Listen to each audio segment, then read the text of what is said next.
തിരുവനന്തപുരം നഗരസഭയെ അക്ഷരാർത്ഥത്തിൽ യുദ്ധക്കളമാക്കി മാറ്റിക്കൊണ്ട് LDFും BJPയും ചേർന്ന് അരങ്ങേറിയ നാണംകെട്ട രാഷ്ട്രീയ നാടകത്തിന്റെ നേർക്കാഴ്ചകൾ നമ്മൾ ഇന്ന് തലസ്ഥാന നഗരിയിൽ കണ്ടു.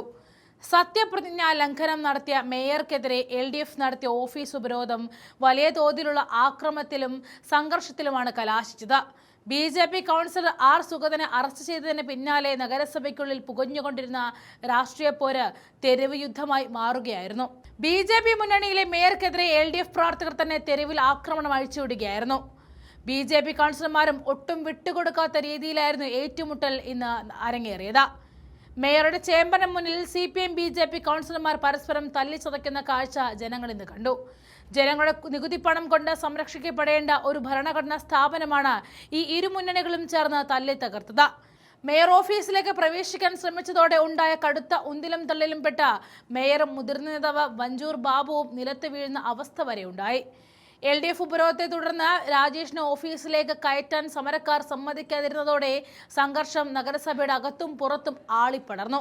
CPM councillor Kattayikkonam Sindhu Sasi, BJP councillor Deepa Peroorkada എന്നിവരുൾപ്പെടെയുള്ളവർക്ക് ഉന്തും തള്ളിലും പരിക്കേറ്റിട്ടുണ്ട്.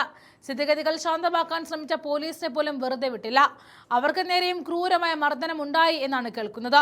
പരിക്കേറ്റ മേയറെയും കൗൺസിലർമാരെയും ആശുപത്രിയിലേക്ക് മാറ്റുമ്പോഴും കൂകിവിളിയും പ്രതിഷേധവും അവിടെ അരങ്ങേറുന്നുണ്ടായിരുന്നു. നഗരസഭയിൽ വികസന മുരടിപ്പ് ചർച്ച ചെയ്യേണ്ടവർ അധികാരം പങ്കിടുന്നതിനും അഴിമതി മൂടിവെക്കുന്നതിനും വേണ്ടി പരസ്പരം തെരുവിൽ തല്ലിച്ചതയ്ക്കുന്ന നാണംകെട്ട രാഷ്ട്രീയ കളിയാണ് എന്ന് കണ്ടത്. തലസ്ഥാന നഗരിയെയും ജനങ്ങളെയും അനാഥമാക്കി നഗരസഭയെ കലുഷിതമാക്കുന്ന ഈ LDF BJP അവിശുദ്ധ കൂട്ടുകെട്ടിന്റെ ആക്രമണ രാഷ്ട്രീയത്തിനെതിരെ ശക്തമായ ജനകീയ പ്രതിരോധം ഉയർന്നു കേൾക്കേണ്ടതുണ്ട്.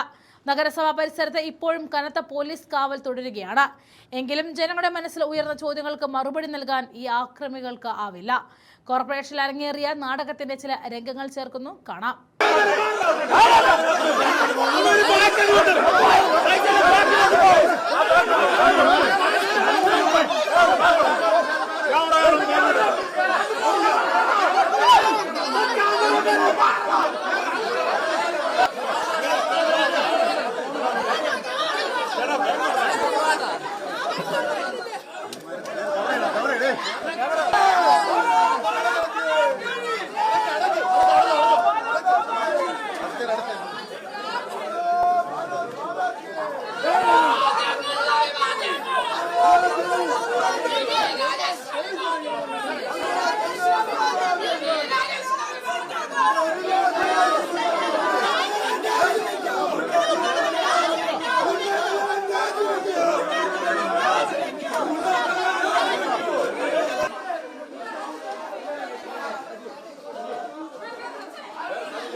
പോയിരിക്കും കുറച്ചേരം ഇരിക്കും പോയിരിക്കും